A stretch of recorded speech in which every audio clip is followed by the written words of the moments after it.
जय हिंद दोस्तों, मैं किशन आप सबका स्वागत करता हूं। शुरू करते हैं आज के डिफेंस समाचारों को। बढ़ते पहले अपडेट की तरफ, जो कि रफाल प्रोग्राम को लेकर आ रही है। बताया जा रहा है कि रफाल प्रोग्राम में अब भारत को एक बड़ी सफलता मिलने जा रही है। कुछ रिपोर्ट्स आई हैं जो बताती हैं कि फ्रांस की डासो एविएशन अब रफाल फाइटर जेट के विंग मतलब उसके पंख भारत में बनाना चाहती है। और आपको मैं बता दूं कि टाटा एडवांस सिस्टम पहले ही हैदराबाद में रफाल का फ्यूजलाज बना रही है। और रफाल फाइटर जेट का जो विंग है यानी उसका जो पंख है वो इस फाइटर जेट का सबसे कॉम्प्लेक्स यानी कि जटिल और हाईटेक हिस्सा होता है, जिन्हें बनाने के लिए काफ़ी एडवांस टेक्नोलॉजी और बेहद सटीक इंजीनियरिंग की ज़रूरत पड़ती है। बताया जा रहा है कि इस रेस में HAL और टाटा सबसे मजबूत दावेदार हैं।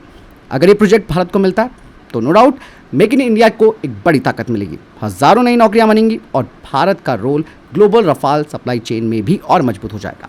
यही नहीं दोस्तों, इससे भविष्य में भारत में बनने वाले रफाल फाइटर जेट्स में 40 से 50% तक स्वदेशी सामग्री शामिल होने का लक्ष्य भी हासिल करना आसान हो जाएगा। फिलहाल आपको क्या लगता है कि रफाल के विंग बनाने की जिम्मेदारी HAL को मिलनी चाहिए या फिर टाटा को? कमेंट्स में अपनी राय जरूर दीजिएगा। वहीं दोस्तों, आप सबको मालूम है कि ड्रोन्स के इंजन हम अभी भी इंपोर्ट करते हैं, लेकिन भारत की एक स्टार्टअप कंपनी जिसका नाम स्पिन क्राफ्ट पावर ट्रेन है, इन्होंने अब खुद के स्वदेशी ड्रोन इंजन डेवलप करने शुरू कर दिए और ये इंजन छोटे क्वाडकॉप्टर से लेकर बड़े फिक्स्ड विंग UAV तक के लिए बनाए जा रहे हैं। बताया जा रहा है कि कंपनी अपने मॉडर्न सॉफ्टवेयर और हाईटेक टेस्टिंग की मदद से इंजन को पहले कंप्यूटर पर डिज़ाइन और टेस्ट करती है और फिर उसका निर्माण करती है। इससे इंजन हल्के, ज़्यादा ताकतवर और भरोसेमंद बनते हैं। और जैसे कि मैंने आपको बताया कि अब तक भारत कई ड्रोन इंजनों के लिए विदेशियों पर निर्भर था, लेकिन ये जो पहल है वो मेक इन इंडिया और आत्मनिर्भर भारत को नई ताकत देगी। और इन इंजनों का इस्तेमाल भविष्य में हमारे ISR ड्रोन्स और मिलिट्री मिशंस में इस्तेमाल होने वाले भारतीय ड्रोन्स में किया जा सकता है। दोस्तों, जिस F404 इंजन की कमी की वजह से हमारा तेजस मार्क 1A प्रोग्राम जो है वो प्रभावित हुआ है, अब वही प्रॉब्लम अमेरिका के Boeing T-7A Red Hawk program तक पहुंचती हुई दिखाई दे रही है। GE एरोस्पेस के F404 इंजन की सप्लाई वाकई में मांग के मुकाबले यानी कि डिमांड के मुकाबले काफ़ी स्लो चल रही है और भारत में इसी वजह से इंजन टाइम पर नहीं मिल पा रहे हैं, जिससे कि फाइटर जेट्स की डिलीवरी में देरी हो रही है। अब अमेरिकी डिफेंस एक्सपर्ट्स का कहना है कि भाई यही इंजन संकट जो है वो बोइंग T-7A रेड हॉक के प्रोडक्शन और टेस्टिंग को प्रभावित कर रहा है। हालांकि यहाँ पर यह ध्यान देने वाली बात ज़रूर है कि समस्या इंजन की क्वालिटी में नहीं है बल्कि उसके प्रोडक्शन और सप्लाई चेन में है, जिसका मतलब यह है कि एक ही इंजन लाइन की देरी की वजह से अब भारत और अमेरिका दोनों के महत्वपूर्ण डिफेंस प्रोग्राम्स पर असर पड़ रहा है। वही दोस्तों, कुछ रिपोर्ट्स आई हैं जो बताती हैं कि इजराइल की डिफेंस कंपनी राफेल अब भारत की प्राइवेट कंपनियों के साथ मिलकर आयरन डोम की तामीर इंटरसेप्टर मिसाइल बनाने पर बातचीत कर रही है। तामीर मिसाइल वही है जो कि आयरन डोम एयर डिफेंस सिस्टम का सबसे महत्वपूर्ण हिस्सा है और ये रॉकेट, ड्रोन, क्रूज मिसाइल और मोर्टार जैसे खतरों को हवा में खत्म कर देता है। हाल ही के संघर्षों में तामीर मिसाइल की डिमांड काफ़ी बढ़ती जा रही है, इसीलिए इजरायली कंपनी राफेल अब भारत में प्रोडक्शन बढ़ाकर अपनी सप्लाई चेन को मजबूत करना चाहती है। और अगर भारत और इजराइल के बीच समझौता होता है तो भारत में बनी तामीर मिसाइलें ग्लोबल एक्सपोर्ट और इजराइल की ज़रूरतों को पूरा करने के लिए इस्तेमाल की जा सकती हैं। और ये स्टेप हमारे मेक इन इंडिया को भी बड़ी ताकत देगा और इससे नई हाईटेक नौकरियां भी पैदा होंगी और भारत का लेवल जो है वो ग्लोबल लेवल पर काफ़ी मजबूत भी होगा। हाल ही में एक और रिपोर्ट सामने आई है जो बताती है कि भारतीय वायुसेना की ताकत अब काफ़ी बढ़ गई है। रीज़न साफ है कि इंडियन एयरफोर्स ने अपने एयर डिफेंस नेटवर्क में नीबो UM VHF रडार को शामिल कर लिया है। इस रडार की अगर मैं बात बताऊं तो ये खास तौर पर stealth fighter jet, cruise missiles और बैलिस्टिक मिसाइलों का पता लगाने के लिए तैयार किया गया है।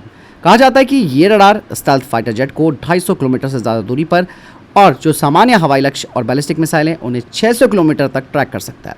इस रडार की सबसे बड़ी खासियत है ये VHF फ्रीक्वेंसी पर काम करता है, जिससे कि स्टेल्थ टेक्नोलॉजी वाले एयरक्राफ्ट को पहले ही पहचाना जा सकता है। इवन ये रडार S-400 जैसे एयर डिफेंस सिस्टम को भी लक्ष्य की जानकारी देकर तेजी से कार्रवाई करने में मदद कर सकता है। यही वजह है कि भारत की अब हवाई सुरक्षा पहले से ज़्यादा मजबूत और आधुनिक हो गई है।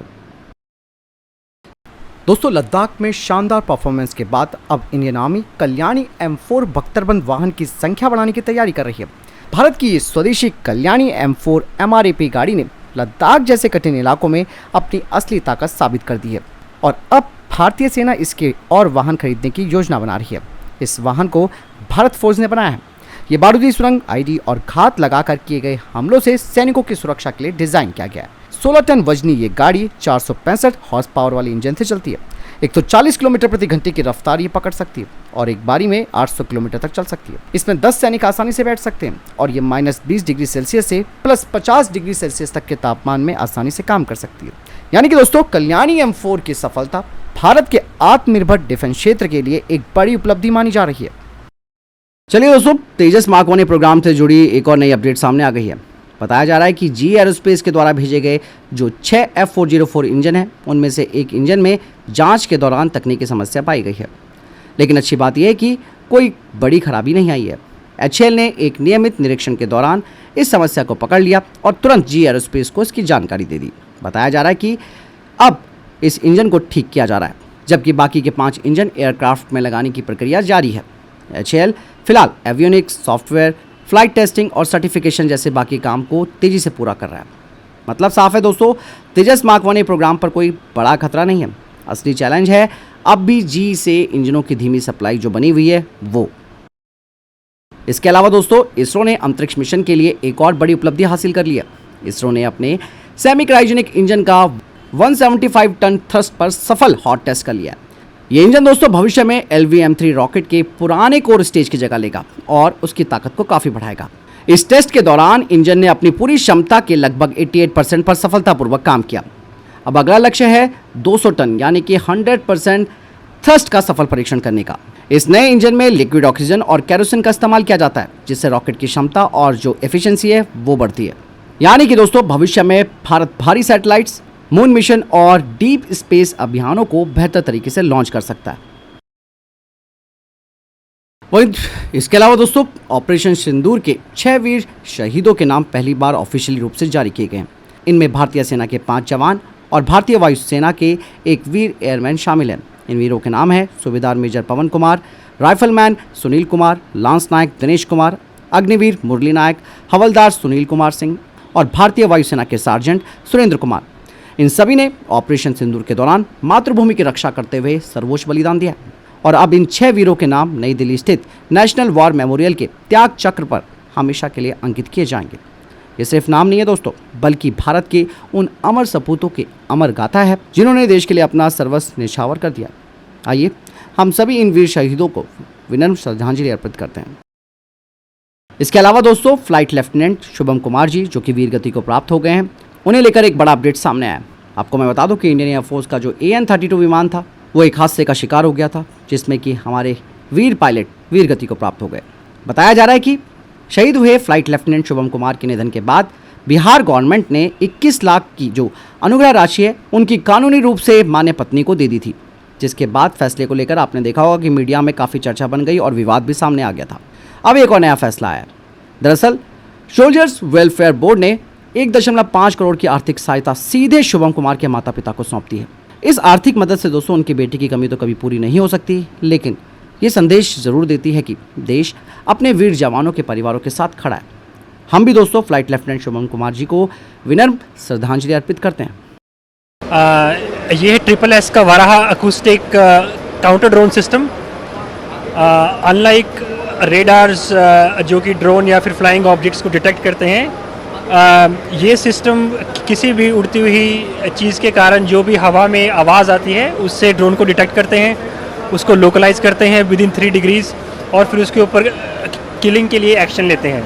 ये सिस्टम 3 से 4 हार्ड किल सॉल्यूशंस के साथ इंटीग्रेटेड है। You can integrate with an RCWS जिसके ऊपर EO, ऑप्टिकल IR या फिर वेपन्स लगे होंगे। आप इसको एक बड़े RCWS या फिर आर्मर्ड व्हीकल के साथ भी इंटीग्रेट कर सकते हैं जिसके ऊपर 50 calibre weapon and EO sights लगे होंगे। You can integrate with interceptor drones और hunter drone which is a kill solution जिसमें ड्रोन के ऊपर 2 शॉटगन्स लगी होंगी। इस सिस्टम का मेन एग्जिस्ट करने का रीज़न ये है कि जो रेडार्स हैं वो हर जगह पे और हर थ्रेट को नहीं पहचान पाते, तो ये सिस्टम वो गैप्स फिल करता है जहाँ पे रेडार उतने एफिशिएंटली और ऑप्टिमली फंक्शन नहीं कर सकते। और जहाँ भी रेडार्स के कारण गैप बनते हैं you can install that system there. और this system largely is capable of taking hard kill solutions जो कि यूजुअली काउंटर ड्रोन स्पेस में कॉमन नहीं है। ज़्यादातर kill solution soft kill solutions होते हैं, जैमिंग, स्पूफिंग और similar systems. This is the first system fully developed by SSS defence in India जो कि हार्ड किल सॉल्यूशन पे डिपेंड करता है। इसका रेंज रेडार के कंपैरेबल है it is a low cost solution compare to radars which are very expensive, और इसका सबसे बड़ा बेनिफिट है this is entirely 100% designed and manufactured in India. तो फिलहाल इतने तक के टॉप डिफेंस अपडेट्स। वीडियो के सामने कोई प्रश्न जवाब है, आपको कोई सवाल है, कमेंट सेक्शन में लिखकर जरूर पूछेगा। वीडियो को लाइक और शेयर जरूर कीजिएगा। ख्याल रखिएगा अपना। जय हिंद, वंदे मातरम।